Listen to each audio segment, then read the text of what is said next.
नमस्ते प्रणाम हमारे कार्य सभी को के गोड़ छुके गोड़ लात नहीं एक और रउआ लोग के बीच में झूमर गीत लेके आयल बनी रउआ लोग सुनी जा और ऐसा ही प्यार दुलार बरसाई जा। तो रउआ लोग के बीच में पेश करो तनी। रख दो टेबल पर चाबी हमार दिल देवरे से लागी जी।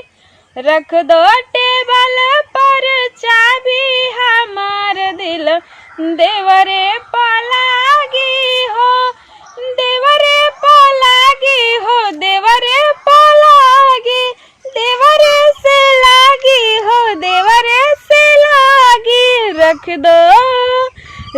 दो टेबल पर चाबी हमार दिल देवरे से लागी हो। रख दो टेबल पर चाबी हमार दिल देवरे से लागी हो। रख दो टेबल पर चाबी हमार दिल देवरे से लागी हो। सोने के थाली में जेवना लगवानी सोने के थाली में जेवना परोसनी जेवनो न जेवे ले सरकारी हमार दिल देवरे से लागी हो। जेवनो न जेवे सरकारी हमार दिल देवरे से लागी हो। जीवन न जेवे सरकारी हमार दिल देवरे से लागी हो। रख दो टेबल पर चाबी हमार दिल देवरे से लागी हो।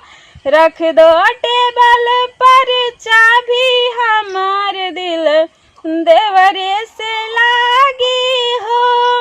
मटका के भरी भरी गंगा जल ले आईनी मटका के भरी भरी गंगा जल ले आईनी पनियो ना पिए अनाड़ी हमार दिल देवरे से लागी हो।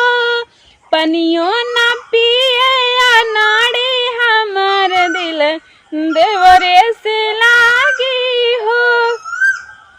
फूलो हजारों के सिजिया लगवानी फूलो हजारों के सिजिया लगवानी सोवे ना होया नारी हमार दिल देवरे से लागी हो।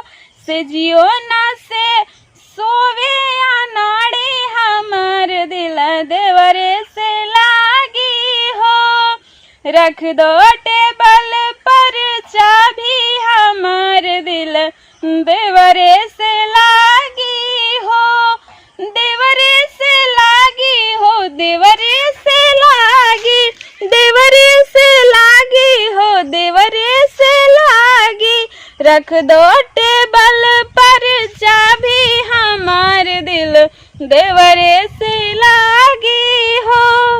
रख दो टेबल पर चाबी हमार दिल देवरे से लागी हो। नमस्ते प्रणाम अमल कार्य सभी के गोड़ चुकी गोड़ लात नहीं। जो वो लोग के ही गीत कैसा लागल जो वो लोग कमेंट में बताए जा। अच्छा लगे तो लाइक करी जा। अगर चैनल पे नया बनी तो चैनल की सब्सक्राइब करी जा। सही प्यार दुलार बनौले रखी जा झूमर गीत भोजपुरी पे और हमरा पे अलकारिया पे।